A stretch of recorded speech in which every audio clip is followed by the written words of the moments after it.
Well, greetings, everyone, and welcome to a special online event today called 7 Keys to Unlock the Meta Map of Consciousness. Discover leading edge teachings on the Torah and Kabbalah. My name is Stephen Dinan. I'm the founder and CEO of the Shift Network, and I'm delighted to be with you here today, learning from a remarkable teacher who's coming to us straight from Jerusalem. His name is Doniel Katz, and he's the founder of the Elevation Project. He's an international speaker, teacher, visionary educator, and rabbi. He's become known for his open and compassionate teachings that really bridge the ancient wisdom lineages with our modern world, and particularly drawing from Torah and Kabbalah, but also really entering into a more world-centric space.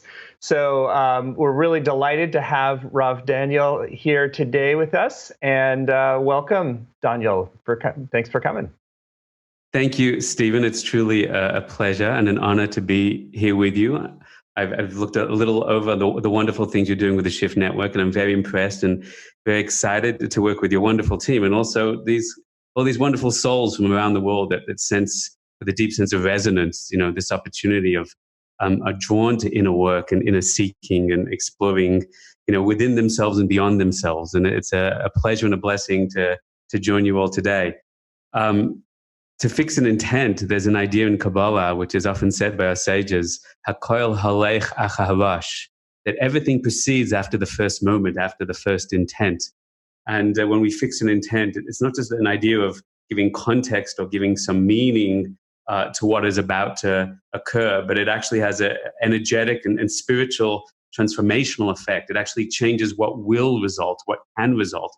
It opens up potential and opportunity beyond what we can imagine.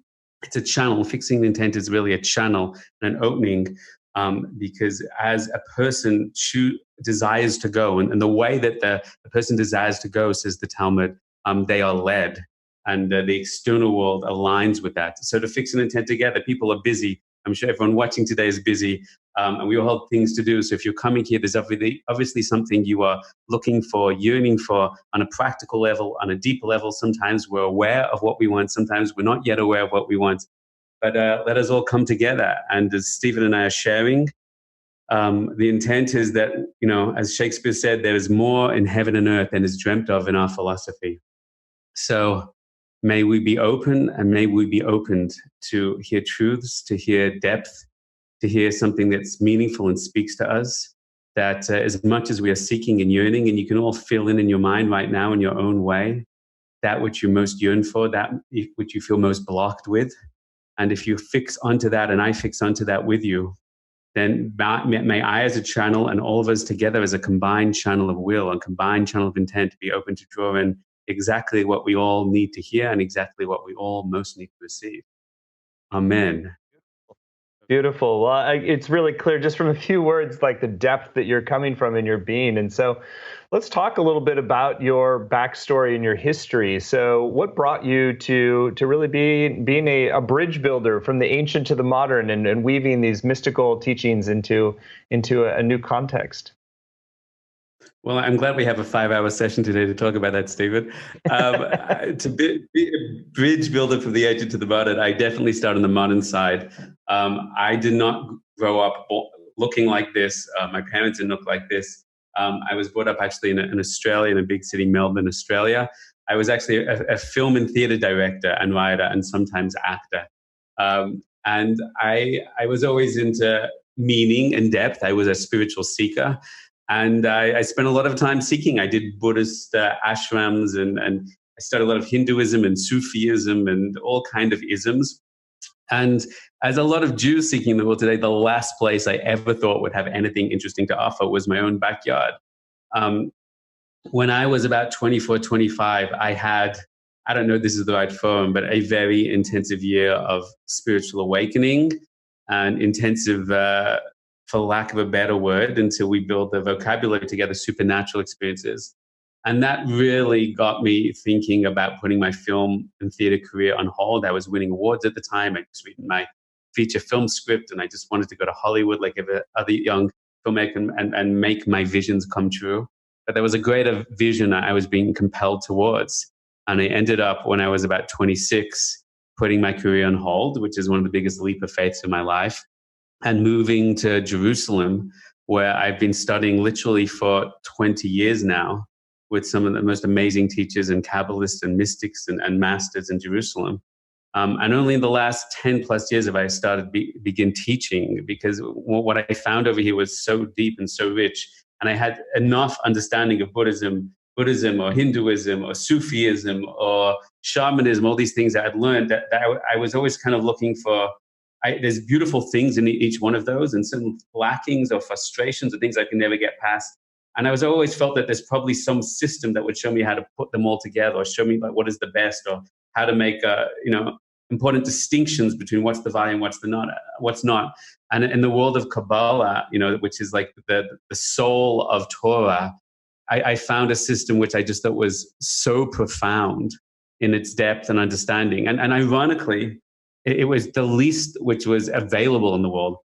There's a reason I never stumbled across it before, because there was nothing really authentic of Kabbalistic and Torah teachings that were experiential and really transformative. They were mostly what was accessible was mostly theoretical. So even when I began teaching over the last 10 years, I began teaching what I thought were just the most beautiful teachings of mystical teachings from the Torah tradition. But what I realized that the whole world is hungry for is the experiential, transformative teachings, which were there in droves, like throughout all these sages were covered in incredible technology, in ancient wisdom technology, which in many ways was for many of the wisdom traditions of the world, this is seen as, Kabbalah was seen as one of the founding wisdoms. But I realized that that's never really brought to the table. It's not really accessible. There's nothing really of authentic Torah teachings which are accessible yet on a mass level. And so much of my friends, Jewish and non-Jewish from back home and around the world, and my students were like starving for this. So, that's part of the challenge of how to deliver that, how to be a bridge between the ancient and modern. And it's one of the interesting journeys in my life, which is part of my filmmaking sensitivities and my storytelling sensitivities, and tuning into people and their needs. Has really been able to inform how I think we can share this on a new level. On a core for me, what began my journey was, there's a lot of people that struggle with, is there God or isn't there God? There's a thing called past life regression. Is there such a thing? Can we prove it? Can we prove it scientifically? There's people that have meditational experiences. Everyone's into mindfulness today, and that's a very nice thing. You feel calm and relaxed and more quantumous and more open. But there's people that blow out of their bodies and have mystical experiences and near-death experiences and speak to souls and these things. And there's people that question them. For me, it just happened in my life. I was introduced to them directly without any wisdom teaching behind it. So the beginning of my journey was about how to understand that in a rational, reasonable perspective. That's what took me to many traditions. But that's why I found such deep and profound answers in the Torah and the Kabbalah, that was the thing that locked me in, to understand that reality as a reality, to understand the science of that.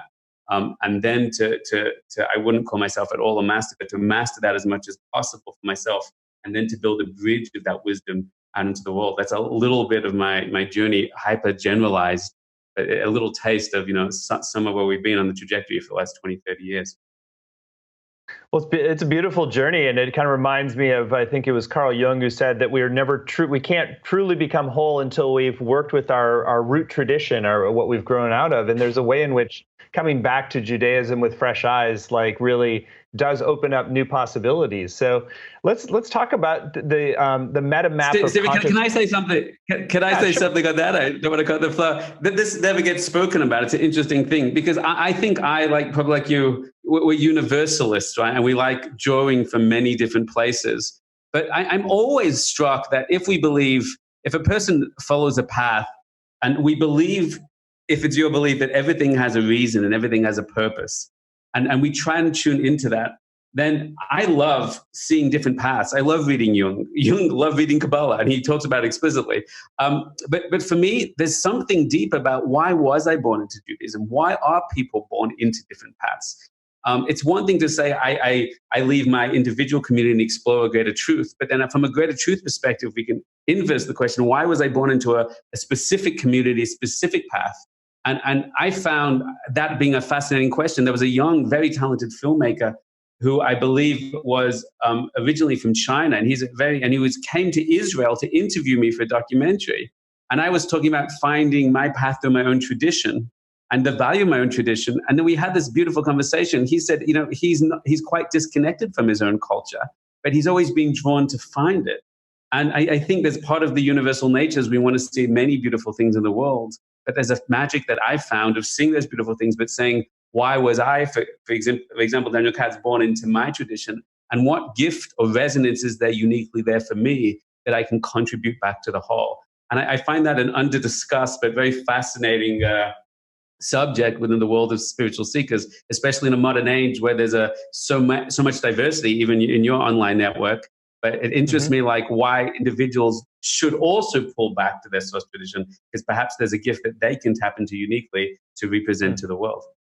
So to interrupt your flow there, I think it's a really important point, and I think it's also even broader. Even if you weren't born in the Jewish lineage, it's the root lineage for the Western culture in many ways. And so it's like whether we're Christian or Muslim or what all the Abrahamic faiths are essentially coming out of that same stream. And so one of the things I've studied Kabbalah a bit. I have no deep expertise, but what I've found is that it's one of the most integrative maps. Like it's not just about transcending up and out. It's really very applicable to how you live your family life and do your career. It's like there's not a dissociation or a splitting. And so I'd love for you to speak a little bit about why you find that this like meta map of consciousness, as you've described it, is so powerful, particularly for modern complex lives. Right. So, the modern complex life, modern implies the opposite of ancient. That's why we're emphasizing the modern part. And then therefore we're discussing something which is different, because modern world, we have modern technology and modern mediums to communicate, and we have online programming, and we have the challenges of technology. And, we have family models breaking down or reinventing themselves and evolving. We have all these challenges, and it's so different to what was there before. But from a Kabbalistic perspective, there's nothing which is absolute different on the inside. On the inside, things are the same. On the outside, things change. But exactly the point that you're picking up on, for me, and I'm not here to compare one system to another, but there's a magic that turned on for me of the holistic nature of the Torah, and specifically the Kabbalistic elements of the Torah, which is, this is the basic rule of Kabbalah, that there are basically three elements. There's a creator, a divine consciousness, a source from which everything not just emanated from back in time, but in the present tense emanates forward. Number one, that there's a world which we live in, okay? And then there's a blueprint, a very clear algorithm, a very clear blueprint of how the world is generated. If you imagine there's the slide and the slide projector, there's the light shining through the slide, and then there's the screen. And on the screen is the world where the reality, quote unquote, takes place. So everything that is on the screen is really coming from the slide. And the slide, so to speak, is the blueprint, not just everything that's coming out, but everything it's possible to come out, everything that's possible to emanate.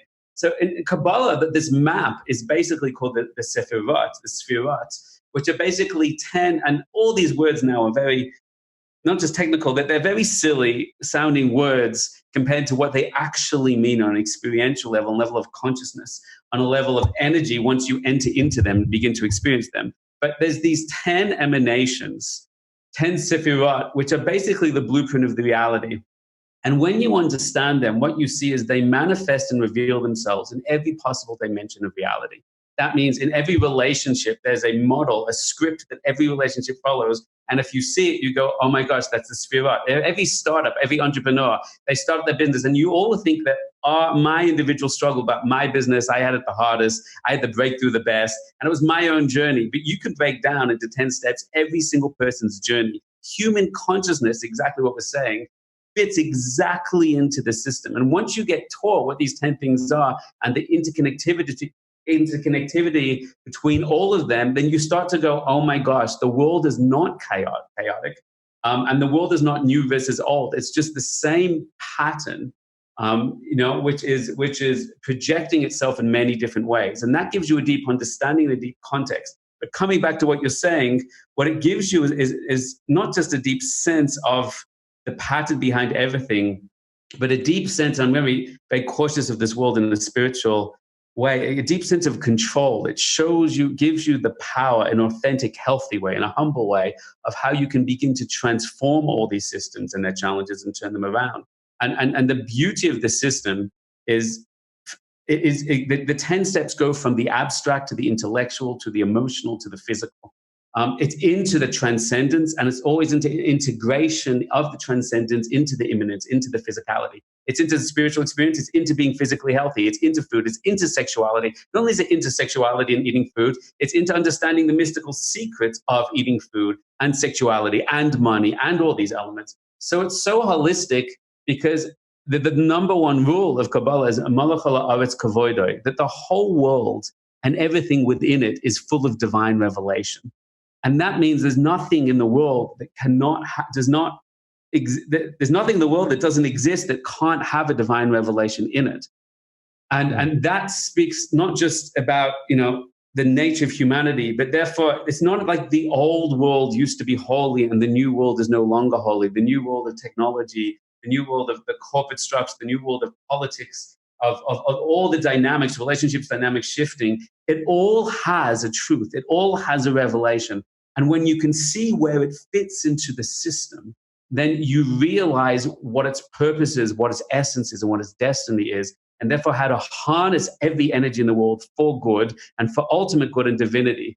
And therefore, Kabbalah showed me not just how to meditate on the highest level, because for me, what I found, just as a quick example, mindfulness is sweeping the world right now, and that's a very wonderful thing. But there's lots of challenges with mindfulness as well. In fact, if you speak to some of the Buddhist court of the advisors around the Dalai Lama, they themselves are also troubled by the way mindfulness was taught to the Western world, and there's a lot to discuss there. But one of the challenges that mindfulness involves on its primary level a closing down of the rest of consciousness, a closing down of the monkey mind, a closing down of the mental patterns, of the constant noise, of the emotions.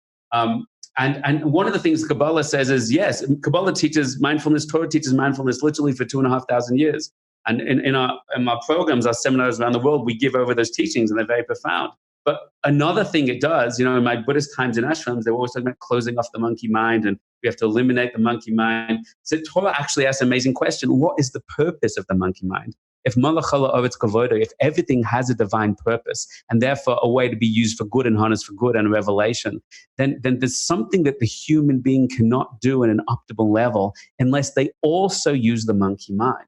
So what I found in the Torah path was everything that in different ways I'd been taught that has to be closed off or turned down or destroyed in some way. Actually, it's only because you don't know how to use it, then you have to negate it. A core teaching of the Torah path is Torah is not a path of negation, it's a path of elevation. So it's always about what is the chaos of the mind. That's one of the things we're going to do in the program. You're going to see that the transformation you ultimately want to achieve in your life and the mastery of the mind will not come when you close down or release the monkey mind or even master the monkey mind, but it's you harness it and begin to use it in a positive way. And that for me is indicative of the holistic system. Everything is necessary. All your life experience is brought to the table, and everything has revelation in it and a gift for you in it if you understand the system of how to decode it and reveal that to yourself and the world. So that for me was what lit me up, and I was like, wow, I need to learn that.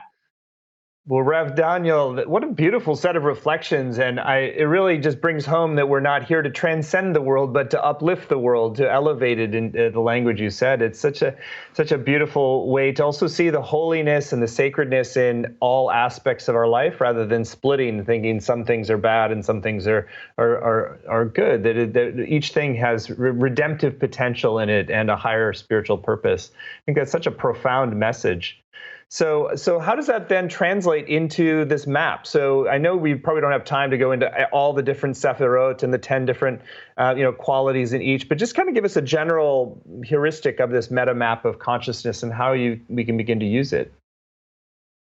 So there's so many applications to understand the map. And again, the reason we call it a meta map is it's basically a map, a blueprint, just like the house is built on a blueprint and the human is built on the DNA, so to speak. So then there's a map there that you can understand all phenomena on in consciousness, in cosmology, in science, in relationships, all on the map. That's number one. It's a meta map in the fact that you'll find that there's many different systems, including different modalities of healing, different understanding in physics, that you'll see that this map explained in a deeper way. So it often takes different modalities. If someone comes to me and says, I'm into yoga, so you can actually show them through the map how to amplify their yoga experience. You can actually show them with many different systems of many different maps. This kind of shows them how they all can come together and different modalities come together in a more profound, holistic way. So that's what the map is. How we're going to use it in this program, this wonderful program we're going to do together, is we're going to show the core of it is as how your consciousness runs on this map.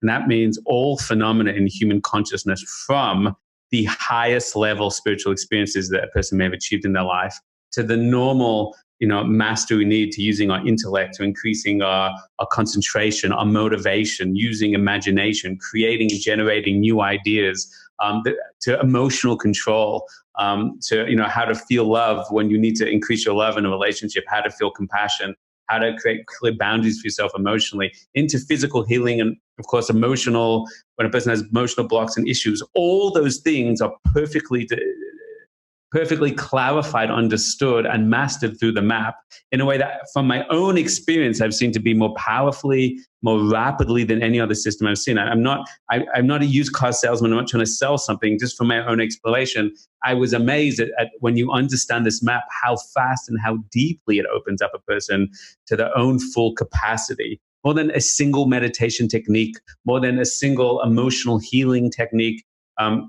Because it's integrated and shows them all. And therefore, a lot of times when we do seminars or retreats, many people say, wow, I've been practicing X system for many years, or Y system for many years, or X meditation for many years, but I've never been able to get so far and fast as 1 day or 2 hours doing this. And it's not because of me. I'm not like such a great teacher or anything like that. It's because the system is so lucid. People are going to have very deep insights into what their consciousness, how their consciousness works. And literally in certain sessions, people will just be amazed at what they were able to do that they couldn't do a few minutes before. And most of it comes just through a certain wisdom, a very precise wisdom of understanding consciousness. As some of my rabbis taught me, we believe that the divine source, divinity, is the source of humanity, right? That it's image of God. We're made in the image of God. And the problem in our lives is we go through all kind of challenges, and we were never given the basic instruction manuals of our consciousness. What is it? Why was it created? Why were all the different parts of it created, and how we can use it? So what this divine map is literally the instruction manuals that we never got. And it's being taught literally for 4,000 years as the instruction manual to how to optimize and transform human consciousness into its fully divine state. And this is not a pitch. I'm not pitching you selling something. This is what our sages have been studying. This is what people practice in the community where I live. And this is what, when I learned, I was just like, oh my gosh, wow. So we're going to teach people the system, see how it explains the phenomena of human consciousness in a very holistic, profoundly lucid way. And you'll see the second you have understandings about, certain parts of your mind, you're going to see how the map shows you how to turn it on. People say, I'm ADHD, I can't concentrate. We're going to do a session very close to the beginning where people will, massively increase their capacity to concentrate literally in a few minutes, without drugs, without Ritalin, without any other stimulant. And it's simply going to come from example. I always say to people, when you concentrate, which part of your consciousness do you use to concentrate? Nobody has anything intelligent to say about that, because we see our mind and consciousness basically as an amorphous map, an amorphous mass, or an amorphous map, right? But when I'm going to break down which parts of your consciousness, according to these 10 elements, are used, you're going to go, oh yeah, that makes sense. And then suddenly you'll do it, and suddenly you have concentration. It sounds too good to be true, but this is the instruction manuals that we are missing. And you'll see how rapidly we can increase our capacity for joy, for love, for transcendent spiritual experience, for emotional mastery, simply by understanding the system, the blueprint for how we were built and programmed. It's remarkable, as you're going to see. It's interesting. As you were speaking, I was kind of getting this image of a soundboard and how you can kind of dial up the different channels. And it's like each of these 10 sephirot are like channels that you can dial up, and they've got gifts for you if you can turn them on. Well, beautiful. That's awesome. It's exactly like that. Yeah, it's exactly like, it's a recipe. It's not just each one. It's understanding how each one works perfectly with the other. And, and that unity is the peak state. And that's what we're going to show people as well. So it's like we optimize our consciousness by getting all of these different dimensions working together in an optimal way. That's really beautiful. Aligned together. Yes. How does this relate to the 7 dimensions of consciousness you talk about? So because life is short and we're all busy, right? And we all want the maximum impact for the least amount of time, from teaching this thing for more than 10 years and from literally learning it for 20 years and sitting there reading through hundreds of works and these incredible teachers, what I've tried to do is break it down to the minimum you need to know for the maximum effect. And I'm afraid, again, to sound like a used car salesman when I say this, but any teacher that's really going to tell you can have the utter transformation for no investment of time or energy, it is simply not true. And if you understand the map itself, you realize that that goes against the nature of reality. That said, the more refined and deeper the wisdom, the more effective it can be when you put in the effort. So what I've done is spent a lot of work doing this, is when you look at the system of 10, which we're going to discuss, you realize that there's 7 keys, 7 dimensions, 7 elements of your consciousness you need to know. And if you get that, then you can rapidly unlock everything else at play. Right? And we've basically taken the 10. If you know that we haven't done anything radical, we don't eliminate anything. We just show that there's different ways the Kabbalists refer to different parts of your consciousness, and it's really done in groupings. And if you group these things together, and what you're going to do in the first session is I'm going to show you what the terms are. I'm going to show you how are they defined for the last 4,000 years. And then rather than just teaching the information, I'm going to give you an experience for each of the 7. So you're going to say, oh, this word, when used in this way, is referring to, oh, that thing there. And then we're going to say this term, when used in this way, is referred to, oh, that thing there. When you have those 7, you're going to see basically anything you want to do emotionally, psychically, supernaturally, states you want to get to is usually, as you were saying just now, you're tweaking one of those 7, or you're aligning and mixing them. These are ingredients in a recipe. You want to increase your concentration, you want to get over that emotional trauma, you want to jump out of your body and increase psychic ability. You're going to see it's really about aligning a few of the different elements and turning them on together. It sounds very abstract and weird when I say it this way, but you're going to see it's so intuitive. It's kind of things you've thought before, but you just never, things intuitively you may have thought of experience in whatever practice you have, but it just shows you how to bring it together in a very profound, simplified way. So the 7 is the minimum you need to know of the 10 Sefirot to get the maximum effect. And that's the gift we're going to give you. And it's a thrill to see how people respond when they learn it. Because they go, oh, I always thought that. I always knew that. Oh, I saw that in science. Oh, yes, science and Torah is not a contradiction if you understand the depth of science and the depth of Torah. There's a dogma in Torah and there's a dogma in science. So we're going to leap over that and put the souls of Torah and the souls of science together and say, oh, I saw a study on that. Oh, I experienced that when I was 4 years old. Oh, I experienced that in yoga. Oh, is that how they come together? Boom. And you find you only need 7 elements. I had to use all my brain cells to make my fingers get 7 to link that all together and open up these doorways of potential. That's what we're going to share. Wow. Well, that was a brilliant overview and so many different facets that we could open up there. I think this might be a good time, since we just got a big picture overview of actually guiding a short practice that people can get an experiential taste. Particularly, we said we would talk about how to activate perfect focus and profound powers of imagination. So maybe focus on one of the dimensions, one of the keys as a way for people to touch into that. So there are 2 ways to understand concentration, and I can't give over the depth of this teaching or secret right now, but just as a little hakdama introduction, the normal assumption that we make about concentration is it's something done with the mind. And I know that sounds almost obvious or stupid thing to say. And therefore, even people that practice meditation, their assumption is always that they should concentrate from a mindful place.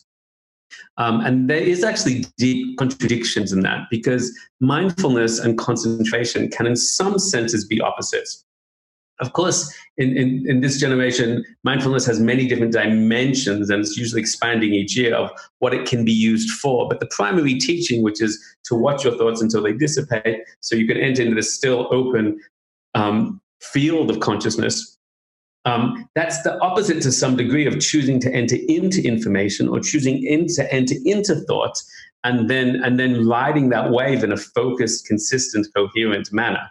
So one of the things I just want to do as a quick exercise right now, and if you think and convinced that you have terrible concentration, you're welcome to convince yourself about that. But we always believe from a Torah perspective that you are created in the image of God.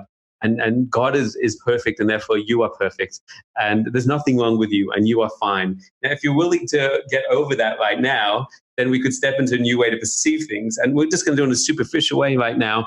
But when we do the full course, you'll see the full power of what we're going to say. I just want to say I've got nothing wrong against ADHD. Probably clinically speaking, I'd qualify for that. And it's seen Kabbalistically as simply a unique strength, a unique way of thinking on a spectrum of whether people think in a linear way or a lateral way. So the lateral thinkers would more fall to the end of the spectrum of lack of linear concentration. But of course, those people are always more creative, more intuitive, more passionate, sometimes more charismatic, much more visionary. They're the game changers that Steve Jobs may refer to, the Apple users, give or take. That's not Kabbalistic. I'm just throwing that in there as well. So these are all strengths. In a Kabbalistic model, you can see very fast when the person falls into a Chochma way of thinking or a Bina way of thinking. And all of those are gifts. The only problem is when a person tries to do something that they're not able to do. Their natural gift is, but they're told to get into a certain box. And that's where they feel the limitation. But there's no reason we all don't have a baseline ability to function in a healthy, clear way and to think in a healthy, clear way. If I just ask everyone right now, to rub the palms of your hands together. If you could just do that with me right now. Great. Take your hands like this and just point it towards your chest. Can you do that? Now, just play a game with me, okay? This may be silly. This may be obvious. Whatever this is to you, we're playing a game. From the state of curiosity and openness, all kind of magic takes place.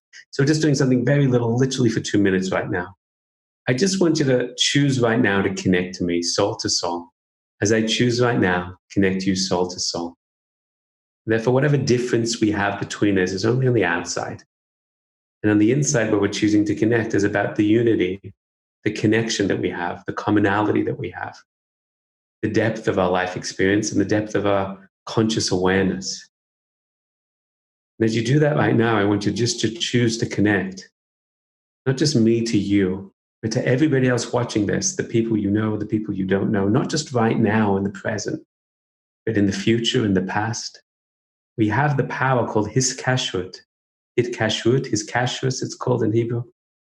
The interconnectivity of our souls together willfully using our conscious mind. I just want you to, on the count of 3, choose and believe that our souls, our higher consciousness, are all connected together as one. As we choose to do that on the count of 3, you may feel an influx from each of them, and you may share with them the best of your light and receive the best of their light. On the count of 3, just choose to be connected and believe that you are. It's nothing more complex than that. We are connected in the depth of our soul. 1, 2, 3. Wonderful. On the count of 3, just choose to strengthen that right now. It's kashrus. The Baal Shem Tov said, what you think about in your mind is what you connect to, in this world or beyond this world. Choose to strengthen that connection, to be open to give and receive right now. 1, 2, 3. Wonderful. I want you to choose right now one moment in your life, one memory of your life where you felt utterly loved. When you felt loved by another, a loving towards another. One memory just pops into your head right now where you felt loved and lovable or loving towards another. And I just want you to watch that in your mind right now and fill it with details. What colors are in that scene? Was it day? Was it night? Who was there? What were you wearing? What smells, sights, sounds are there? I want you to play it right now. Just for 7, 8, 9, 10 seconds. Just play it through and watch it and see it and feel it. Wonderful. And I want you to choose another particular memory or life experience of tremendous awe, where you felt awe-inspired. For me, going hiking when I was young and getting to the top of a mountain in the middle of the night and seeing so many billions of stars, it looked like the whole sky was literally white and illuminated with stars. Feeling so small compared to that. In our life, we feel so small, made small by technology, made small by our boss, sometimes, God forbid, by our spouse, so that we don't want to feel small or fearful. But there's a holy form of fear called awe, where you feel small, that the world is so much more magnificent than your possible understanding. Choose a moment in your life where you felt truly awe-inspired, where you felt that the world and the truth and the light is much greater you could possibly be, and that just wowed your system. Do that right now. Make a memory. Here it comes. 1, 2, 3. And I want you to rewind and play it like a video. I want you to focus on the colors of the details, of the sights and the sounds and the smells. Was it day or night? Where were you standing or sitting? Do that now for 7, 8, 9, 10 seconds.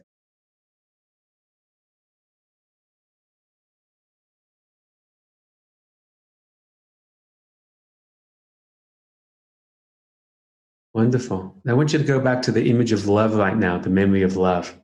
And I want you to watch that for 7, 8, 9, 10 seconds. Fill in the colors and details. See it for the first time. Feel it for the first time. Your first love.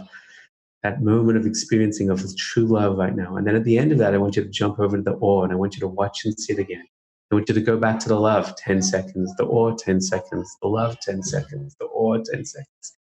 Let everything else go. There's nowhere else you need to be. There's nothing else you need to become. Give yourself to that love. Give yourself to that awe. 7, 8, 9, 10 seconds each. Watch the video, rewind and play, then jump to the next. Rewind and play, then jump to the first. Do that now for 30 seconds. Let's experience it together as we're connected together around the world. All space is here. All time is now. Love and awe begin.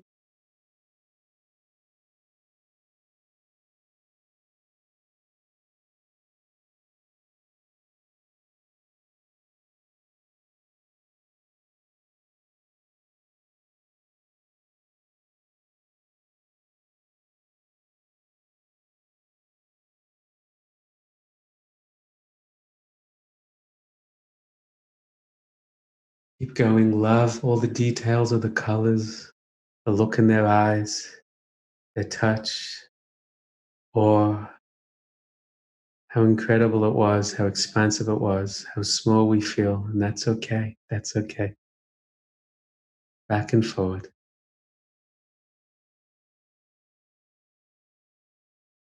Connected together. And I want you to realize that that love was given to you, that moment of love was not happening in that moment. It was passing through that moment from a greater source, that awe. It's not about the stars. It was not about that object or time. It was a gift. It was a conspiracy of space and time to reveal to you a greater awe, a greater sense, a greater magnificence.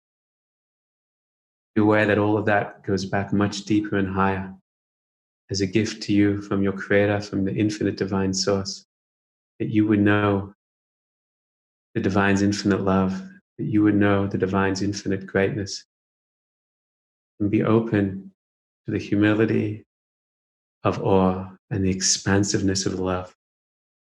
Know they are not contradictory. Let's be humbled before love so we can love greater. Let's enter into the greatness and unity of love and be humble before it. They are one and the same. They are sourced in the same. Knowing either, knowing them together, we are truly connected and we are truly blessed.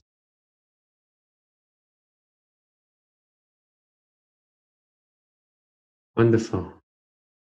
Take a few deep breaths. Just allow yourself to be with that. When you open your eyes, you don't need to come out of that. You can come out smiling and still all together. How was that for you, Stephen? I loved it. And I felt like I really became more tangible, this process of creating a bridge or like interconnective tissue between these qualities of being, love and on. I was feeling like how love, it tends to be the more personal, and awe in a way expands you into the universal, and the personal and universal create this beautiful bridge when you link the two. Isn't that interesting? Really delicious. I also wish I wish we could speak to people right now, because there's a lot of people have an interesting response to that.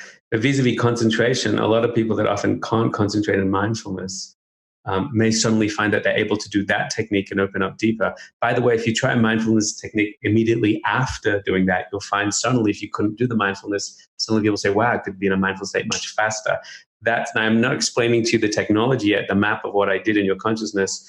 But when you start using all these modalities together based on certain things you awaken, opens up whole worlds, not just, as you said, the insight of the connectivity between the humility and the expansiveness, but we're using your consciousness in different ways. It's a very profound thing. This is just a beginning of a beginning, but it's fascinating to see what opens up for people in the process. So one of the things that I've learned is with the Kabbalah, all of these 10, there's relationships between each of these, right? So they're connective tissue. Right. So there's a vast playground to work with in terms of starting to bridge these qualities. There's so many ingredients in the cupboard. There's so many amazing things you could do. And I work with individuals all the time. We have many programs online, and we have the seminars and the retreats. And there's always a teaching from our sages that says more than the teacher teaches the student teaches the teacher. And there's many deep understandings of that. But one of the secrets of that is that you think as a teacher you're pretty smart, and you think you've learned a lot of texts and you have a lot of tools to help people. But if God loves you, then still many times a student will step before you and say, I need help with this, or I'm having a block with this. And you have no idea what to say. And you are humbled before their need. And when you're humble before someone's need, then you can, become an egotistical teacher and say, yeah, what I do works and you should just, just use it, or you push that student away. But if you go deeper within to yourself, and you care deeply about that person, you draw from a deeper place, you get the gift of a revelation, of an advancement, of an evolution of your understanding. And in that way, when we truly care for our students and want to help them and guide them, when they have a need that we can't answer, then we draw deeper for a higher revelation. And for me, then there's you get deeper and deeper understandings, deeper and deeper recipes, deeper and deeper combinations, and it's very humbling as a teacher. But there's nothing more beautiful to see when a student is helped or a student is healed, and you are helped and healed because you enter as a teacher, not as an arrogant place as I have and you do not, but both of us have a need to be healed, to understand, and we open up to a deeper place and we receive from a deeper place. So those recipes, grow and expand exponentially. The more you teach in a humble place, the more that the gifts are given, and that's part of the joy of what I do, and the joy of all authentic teachers who really care. I think they see that blessing as well. Well, the blessing really radiates from you. So there was one other thing that we said we were going to discuss today that I want to make sure we touch upon, is that there's about the core faculties of Guf, Midos, and Hiruhim that connect you with the transformative energies of body, heart, and mind. I'd love for you to expand a little on that. Sure. Sorry if I got it before. So we've been using these things, but we just don't know the terminology. The Guf is the Torah's word for the body. And again, the body is a dense, energetic field. The body is called nefesh. It's one of the levels of the soul. And the level of the soul is the body. I mean, that says so much about Torah and Kabbalah. The body is a soul. It has its own consciousness. It has its own memory. It has its own awareness. It has its own intelligence, right? Thank God my wife has a bunch of children. I'm sure that's not shocking for anyone out there. My wife is obviously, an incredible off-the-charts genius because she forms a body with not even her hands. I was going to say with a bare hands, without her bare hands. And her body knows how to construct brain matter. It knows how to construct hearing and sight, and the sense, and create a vessel for a soul to come in. So the body has its own consciousness. And the body can function on consciousness. It can function separate to our consciousness. And the Baal Shem Tov, and it says in the Zohar and many other sources, that all illness and disease comes from the separation between the body and consciousness. And all healing comes, and rectification comes, and redemption comes through integration between body and consciousness. And this sounds like New Age things. I'm sure I'm not the first teacher to teach this thing on the wonderful Shift Network. But to see the model and the technology presented as a clear, lucid system 4,000 years ago is pretty profound. And see how they break that down. So the body is really being fed with information from the emotions. The emotions are being fed with information, not yet from consciousness, from Doniel. That's part of what I did before. When people can't concentrate, and in that meditation, they were able to concentrate. What I did is I did not concentrate with your mindful part of your mind, which is called da'as, as we'll learn. I actually married the mindful part of the minds, which is called das, with the hirurim, with the imagination. And through aligning them together, what many of you found is suddenly I had perfect concentration. I was really tuned in there. And there's a certain pattern and rhythm you have to do to maintain the concentration, which many of you are able to do. It's got to do with 7 to 10 seconds. We'll get to that in the program. When that alignment comes in between consciousness, das, and hirurim, imagination, then they actually create this called masculine and feminine consciousness. They create a bond which produces a child, which is the emotion, the emotions that come from alignment of higher consciousness. And that comes in an imprint. It's called a roshim, an imprint into the body. So this is about the lower states of consciousness are always imagination, dimyon, hihurim, about emotion, about body. The higher states of consciousness are all the profound, weird, interesting things that go up. And our goal from the Torah perspective is, we said before, we're not ultimately into transcendence, we're into immanence, we're into in the physical world. But the true Torah path is you have to transcend to connect to higher worlds, to a supernatural experience, to revelation, literally every day, so that you can bring that down. And as Rav Nachman says something so beautiful, you have to teach your revelation to your body. You have to literally speak to your body the mystical insight you have, which elevates and transforms the physicality. So between the physicality and the higher state called Dat Elyon, that we enter into revelation, we enter into supernatural experience on a regular basis. And the intuitive knowledge and download and insight of past lives, of future, of higher beings and conscious and divine influx, Ruach HaKodesh, divine inspiration. And then we have to take that and we have to bring that down into our emotional reality. And we have to speak and whisper. I'm not going to say we have to speak and whisper that to our body so it can become itself holy. It can itself become elevated. The body itself become transcendent. So it's not we're not into transcendence, or into transcendence for the sake of bringing that back down into reality. That's why the Jewish tradition, we have this idea of Shabbat, of Shabbos. 6 days you work, and on the 7th day you rest. The mystical understanding is there always has to be an oscillation in the true, authentic spiritual path between engagement and disengagement. Both of those are necessary. We're not, spending 50 years on a mountaintop somewhere. You need to spend that time above, but for one day you disengage, you turn off, you shut down so you can turn your soul on. And then you can whisper during the week the revelation from one day and bring that down into your work, bring that down into your family, bring that down into your sexuality, bring that down into your eating, bring that down into interpersonal relationships. And therefore, the hihurim, the imagination and the emotion and the body, they're the most physical, tangible parts of human consciousness, often, not coincidentally, where we psychologically go wrong and get damaged. It's usually in those three fields. And therefore, we need to learn, as we're going to learn in the program, how to have supernatural experience, how to plug in and get that download, and then how to translate it into those three fields. And that's when transformation takes place, healing takes place. And that's when we become a true vessel to open up to live in a life of revelation, transcendence in a more consistent and stable way. Wow. What a profound download that was. I love the whispering the revelation into your body. And I thought that your explanation of Shabbat was just really profound as well in terms of this natural oscillation and being able to bring the higher frequencies into and to uplift all the levels of reality. What a beautiful, beautiful reflection there.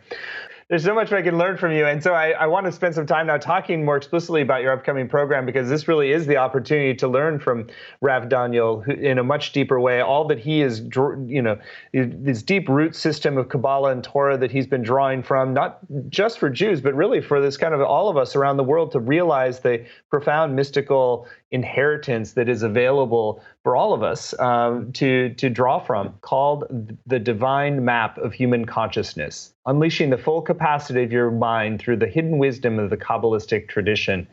And you can find it described in more detail at divinemapofhumanconsciousness.com. If you're online, it can be great to go there now. So divinemapofhumanconsciousness.com. It's an 8-week program, and there's no prerequisites for this, and you don't need to be Jewish, although it's a great way, if you are Jewish, to re-engage with the root system that you grew up in, and to really experience the balanced, holistic nature of Kabbalah. I grew up Christian myself. I've taken a course in Kabbalah, and I really found it a revelation in terms of being able to see the different dimensions and how they work together in a very holistic way. This kind of goes beyond mind, body, spirit to like a much more multi-dimensional mapping, which is really quite powerful. And then as Doniel has really illuminated here, is that like each one is a little portal into aspects of your full potential and full being, that when you open it, then you gain access to a whole new world. So Rav Doniel, I'd love for you to share a little bit more from your perspective about what you're going to be sharing in this upcoming program, and then give people a tour of the modules. Sure. So the key is the map, or really the map is the key, right? The map is the key that will unlock. First, I'm always caught or joyful to present both the information. I want spirituality to be a system that's intelligent, that you can understand with your mind, to give you words and the terminology, to give you the science, so to speak, of this. So the first class, what I want to enter is into the system that you understand it and you see some of the beauty and harmony of it. Okay, number one. But then what I want to teach you as we move forward into the other 7 modules, I think we're calling them here, then I want to show you practical skill sets. For each module, we're going to have one information part where I'm going to teach you what this is in our tradition, what it's called, what some of our beautiful, extraordinary sages say about certain techniques. And then I want to give you some very profound introductory taste and direct experiences of these things. It's very hard to get in a public way either of these. It's very hard to get high level informational teachings, and it's almost impossible in our generation to get experiential teachings in an authentic way. And that's what I want to make accessible to you. It's been a lot of work for many years. I just feel thrilled that we can really give this to you. So the first module is called the Divine Map of Human Consciousness. That's called in Kabbalah Tselem Elokim. In the Torah, it's called the image of God. The image of God is not just a generic term. We are all made in the image of God, which we are, right? But more than that, it's a very clear image. And that reference of the Tselem Elokim, the image of God, really means these 10 elements, these 10 dimensions, the Sfirat, and exactly how they align with parts of your consciousness. That's the first module. The second module is called Rikuz HaMachshava, which literally translates as concentration. Okay, I'm going to teach you an incredible tool. I've literally taught this to probably 10 to 20,000 people around the world. 98% of everyone I teach it to can do it straight away. And it will radically increase your capacity for concentration, but also a motivation and to create a deep sense of creativity and inner alignment. You're going to be pretty astonished by that class, and that's why I like to teach it straight away, just to kind of blow your mind and open you to new possibility. Because when your mind is open, much more downloads come in for me as an educator and you as a recipient, and you educating me and back and forward. So that's the second module. Module number 3 I've called Tzaddik. Tzaddik is the Torah term for spiritual master. It's Tzaddik. They're high-level souls, the high-level spiritual masters, where they are alive or they're ascended masters, cease to be, but their souls are still present and guiding us. But tzaddik, what does it mean to be a spiritual master in Torah? It actually comes from the word tzedek.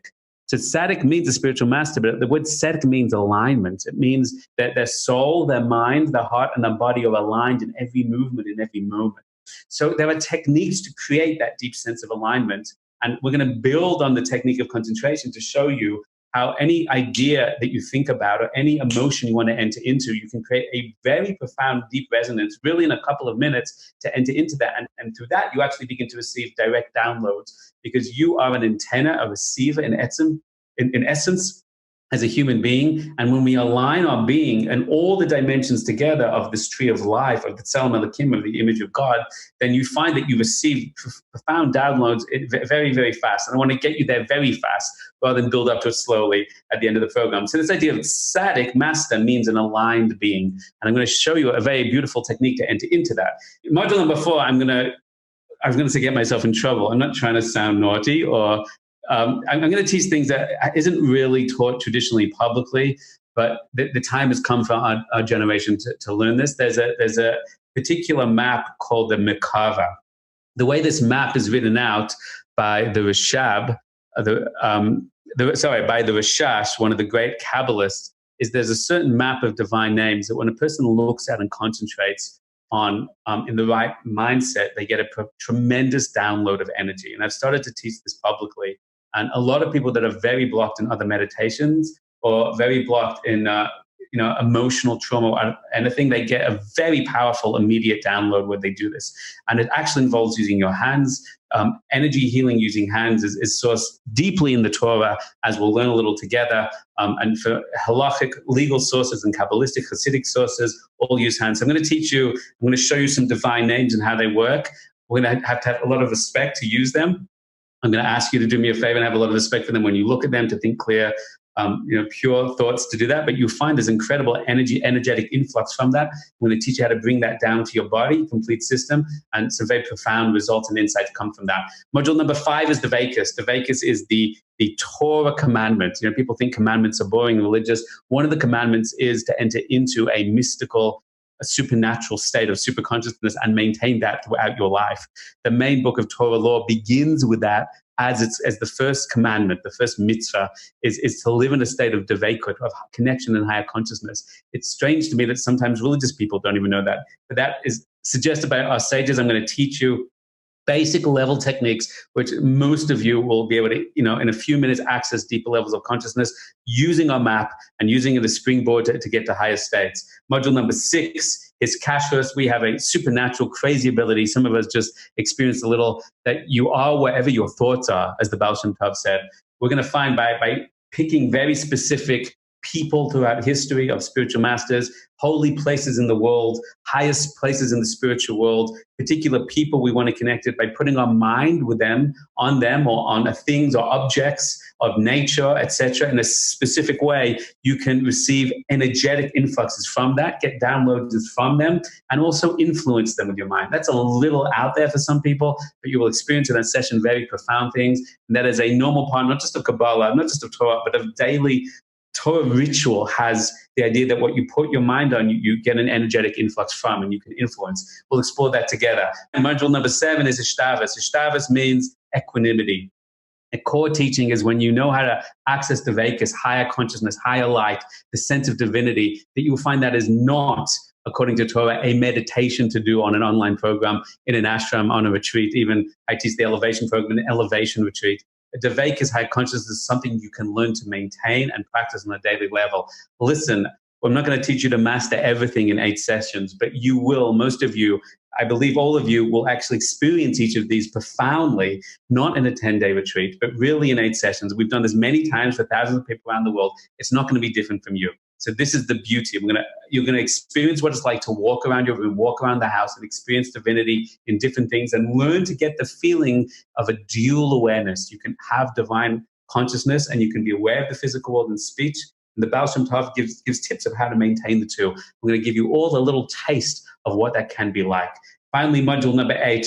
Here's the thing that many of you are waiting for, and it's very hard to do this in one session. Emotional healing. All the self-destructive emotions that we carry, pain, often fear for most people, self-doubt, fear. There are very profound next-level techniques that are all of Torah, and I teach many of these. I want to introduce you to one which is not just profound in experience, but very profound in the system of thinking of what's possible for emotions. The Baal Shem Tov posits that in every destructive emotion, no matter how bad, is a divine spark of good. And if you can identify the good within the darkness of the desire, at that second, the negativity falls away. And there's a transmutation of the good that returns and reintegrates into your consciousness, actually expanding you and healing you. Therefore, the darker your emotional challenge, the more potential you have for higher states to be accessed through it. That's very profound. It's called Halat Hamidot or Halat Machshavas, the elevation of fallen destructive desires.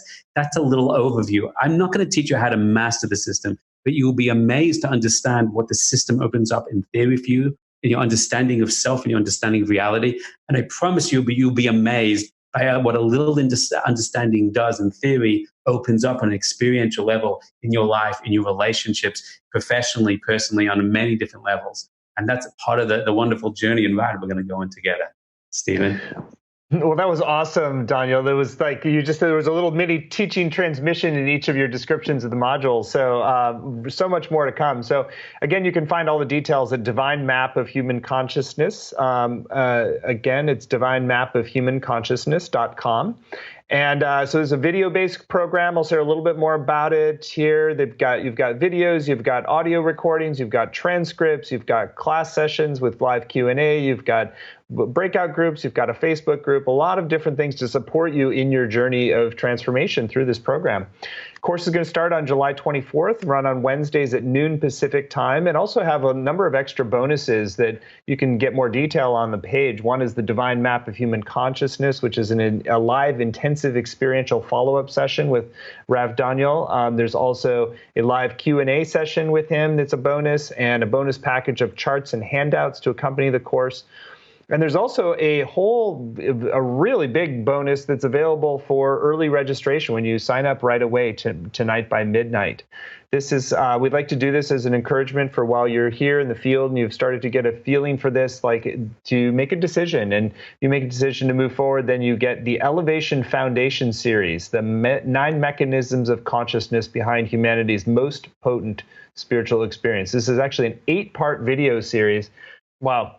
Well, amazing body of work, and we've kept the investment really accessible for this program. It's just 3 payments of $109, or you save about 10% when you pay in full with $297. So really getting access to a vast mystical wisdom lineage and stream, and Doniel's very unique way of presenting it as well. So it's really going to be a great offering. So again, you can get all the details at the divine map of humanconsciousness.com. And when you register today, you get the whole 8-part series that he just described on the Elevation Foundation series. Really amazing body of work, clearly a very contemporary, fresh, drawing from the ancient roots, but also integrating different wisdom perspectives from around the world that Rav Doniel offers. So what a great offering. And we just have about a minute left. Rav Doniel, anything you want to say directly that hasn't been said to folks who are considering joining you for the next stage of this journey? The one thing that I was about to say, no, nothing at all, but then something pops into your head, and it's usually the right thing to say.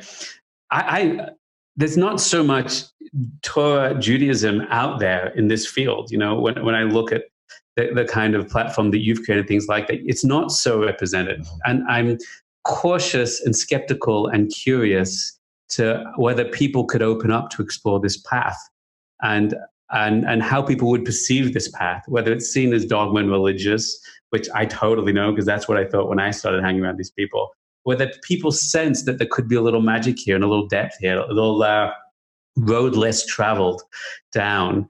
And I'm very confident that if people step into this circle of learning together that we're going to have, that it will reframe what they think is possible for this tradition. And really, my core is to open up a new level of dialogue with these teachings to the world, to make them accessible.